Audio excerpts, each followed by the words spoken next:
Eh bien, chers frères, je veux donner au dernier venu autant qu'à toi. N'ai-je pas le droit de faire ce que je veux de mes biens, ou alors ton regard est-il mauvais parce que moi, je suis bon?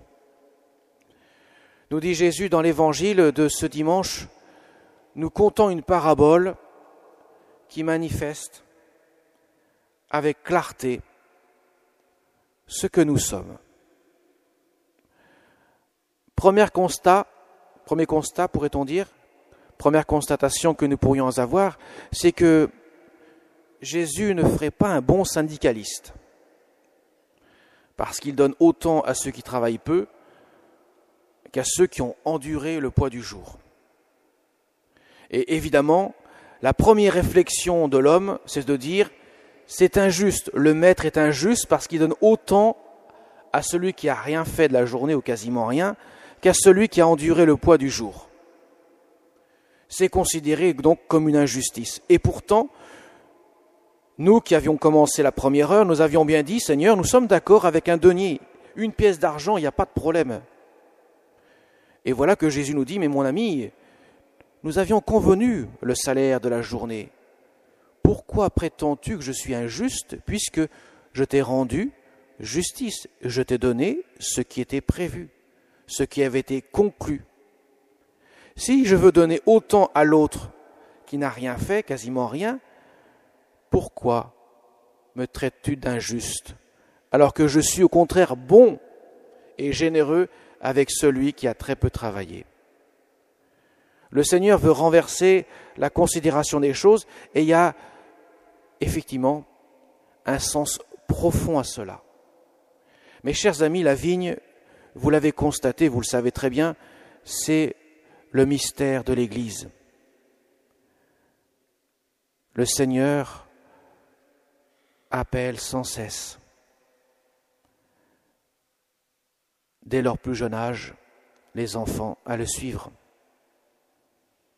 D'autres rejoindront le Seigneur que tard dans leur vie, à l'aube de la mort. Il y a les ouvriers de la première heure et les ouvriers de la dernière heure. Et quel que soit l'ouvrier, qui que nous soyons, nous sommes dans l'impossibilité de dire au Seigneur, à Dieu, tu nous dois ceci, tu dois rendre justice à nous qui avons besoin de cela. Nous ne pouvons pas dire à Dieu, nous sommes en droit de réclamer ceci, cela, puisque nous ne méritons absolument rien. Si Dieu nous traitait par la simple justice, nous n'aurions aucune espérance possible. Le salut ne serait même pas possible, puisque nous ne méritons pas le salut, il nous est donné gratuitement, gracieusement. Jésus donne sa vie sur la croix, en aucun cas il est obligé de le faire, en aucun cas il doit le faire, et que nous pourrions l'exiger. S'il le fait, c'est par pur amour, par pure bonté. Voilà pourquoi il dit, pourquoi ton regard est mauvais alors que moi je suis juste, je suis bon. Alors ce que Jésus va faire sur la croix, c'est qu'il va commencer par prendre tous les péchés de tous les hommes de tous les temps. C'est lui qui va payer la note que nous sommes incapables de payer. Et ainsi le Père verra en son Fils bien-aimé celui qui a rendu justice, celui qui nous rend juste devant le Père. Mais cette justice de Dieu n'est que le reflet de sa miséricorde divine, cette profondeur de Dieu que nous ne pouvons pas sonder telle elle est grande. Donc nous ne pouvons pas dire à Seigneur, tu me dois ceci, tu me dois cela. Nous ne pouvons pas traiter de égal à égal avec lui. Nous pouvons simplement dire au Seigneur, merci pour ta miséricorde infinie. Tu es venu nous chercher dans notre misère. Et nous n'avions aucun espoir, aucune espérance. Et voilà que maintenant nous avons l'espérance, parce que tu nous as fait miséricorde. Mes chers amis, nous devons approcher du Seigneur avec un cœur humble qui accueille la miséricorde de Dieu. C'est la grandeur des ouvriers de la dernière heure. C'est pour cela que Jésus leur fait des éloges. Il dit les derniers seront les premiers seront les derniers. Parce que, effectivement, celui qui voit que sa vie a été loin de Dieu implore la miséricorde de Dieu, supplie la miséricorde de Dieu et se trouve d'autant plus reconnaissant que Dieu est venu le chercher dans sa misère pour l'élever jusqu'à lui. Mes chers amis, c'est aussi le mystère d'Israël, le peuple élu qui aurait dû reconnaître son Dieu venant chez lui. Ils ne l'ont pas reconnu, ils ne l'ont pas reçu, dira saint Jean. Il est venu chez les siens et ils ne l'ont pas reçu. Ainsi, ce sont les païens qui se sont convertis. Et comme dira saint Paul aux Romains, le Seigneur enfermait les Juifs dans leur tourment pour faire miséricorde aux païens. Mais à la fin du monde, il fera miséricorde à tous. Le Seigneur montre à quel point que nous ne pouvons que le remercier, qui que nous soyons, devant sa bonté miséricordieuse, devant sa grandeur qui vient nous chercher pour nous donner, nous couvrir de ses bienfaits. Et cela vaut aussi également, mes chers amis, même dans les épreuves. Quand nous pouvons dire, Seigneur, mais où es-tu? Je suis malade, ma famille vit quelque chose de terrible, j'ai perdu un être cher, ou je ne sais encore. Tant de malheurs qui peuvent nous frapper au quotidien et qui peuvent nous faire sombrer dans le désespoir. Eh bien, mes chers amis, même dans ces moments les plus durs, les plus difficiles de notre vie, le Seigneur ne nous abandonne pas. Parce qu'il nous tient dans sa main.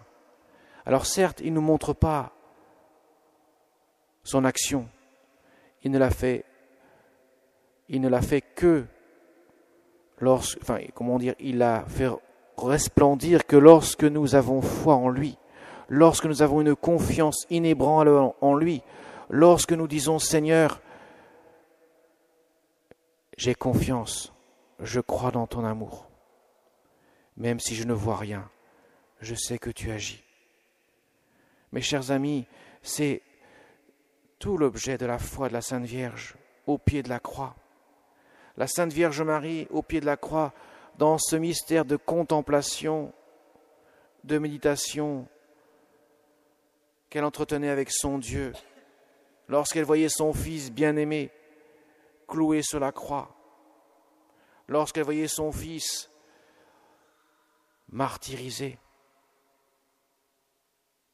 insulté, elle ne voyait pas le fruit de sa prière, mais elle gardait confiance et espérance jusqu'au moment même où son cœur sera transpercé par le glaive de douleur qui aurait pu être un achèvement, la faire sombrer définitivement. Mais non, c'était le reflet de son amour, de cette intimité qu'elle avait avec son Fils bien-aimé, qu'elle avait avec son Dieu. Elle avait confiance. Et cette confiance ne s'est pas montrée vaine, au contraire, elle en a triomphé. Et voilà pourquoi, mes chers amis, en ce 100e anniversaire, dans quelques jours, nous allons fêter le 100e anniversaire de la dernière apparition à Fatima le 13 octobre. Et j'y serai présent, je vous prierai pour toutes vos intentions. Eh bien, mes chers amis, la Sainte Vierge Marie, elle a dit aux enfants de Fatima, à la fin, mon cœur immaculé triomphera. mon cœur immaculé triomphera. Elle a dit cela parce qu'elle était au pied de la croix, parce qu'elle a gardé une foi inébranlable, même dans les moments les plus durs qui soient, que tout homme aurait pu sombrer définitivement. Elle est restée debout, dans cette foi intacte, dans cette confiance intacte, dans cet amour ardent, brûlant de la charité de Dieu. Voilà pourquoi, mes chers amis, il faut nous tourner inlassablement vers la Sainte Vierge, inlassablement. Il faut la prier. C'est elle qui viendra à notre secours de notre incroyance, de notre manque de foi. C'est elle qui nous portera, comme une mère porte son enfant, vers les trésors de la grâce. Croyez-le bien, si Jésus a donné cette maman du ciel, et c'est un dogme de foi, elle est mère de Dieu. Et en tant que mère de Dieu, elle est le mère du Christ total. Ça veut dire nous, les membres de ce corps qu'est le Christ, dira saint Paul dans ses épîtres, et nous conduit à Jésus. Lui qui a dit, « Femme, voici ton fils », la parole de Dieu, et nous le dit clairement, c'est notre mère à tous. On ne peut pas en faire l'économie. Il faut prier, mes chers amis, la Sainte Vierge Marie. C'est elle qui éclaire les cœurs. C'est elle qui nous permet de vivre les épreuves au quotidien, jour après jour, dans la foi, dans l'espérance et dans la charité. Amen.